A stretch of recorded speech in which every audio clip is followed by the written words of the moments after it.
Hi guys, instead of going on live tonight, I've done a bit of a tutorial. So as you can see, I'm working in a very big sketchbook, so it's not a finished piece, it's just a study. So that's a really good way of you loosening up, you're not wasting precious materials, and you're just having a go.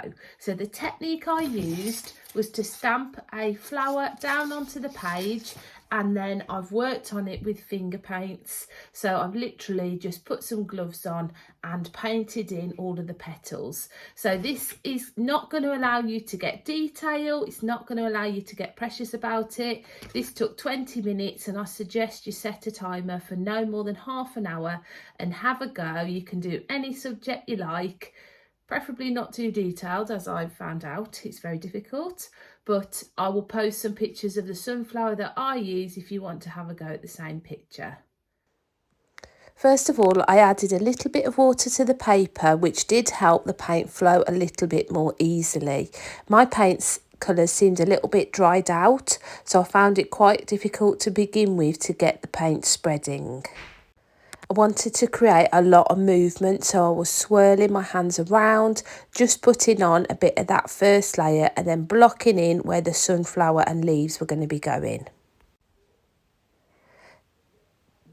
Next, I decided I didn't have enough colours, so I needed a blue. So I've added some phthalo blue to the other colours that I'd already chosen.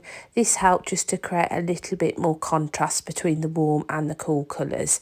I felt that I'd limited my palette a little bit too much with just the yellow ochre, red iron oxide, black and white and green. So next I'm starting to apply the paint a little bit thicker. My fingers are getting quite messy and I decided it was time to dry the work. This was a really important step because the paint was just swirling around on the surface. So do make sure you get the hairdryer set up ahead of schedule so that you can do that.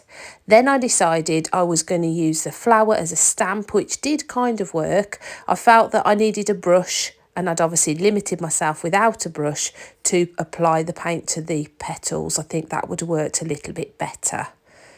Now this is just an experiment, so I don't mind that it hasn't really got very much contrast. The texture's a little bit off, but I just wanted to play with the textures of the paint. So if we're judging it on that, then I achieved what I set out to achieve. I hope you have fun too doing finger painting technique.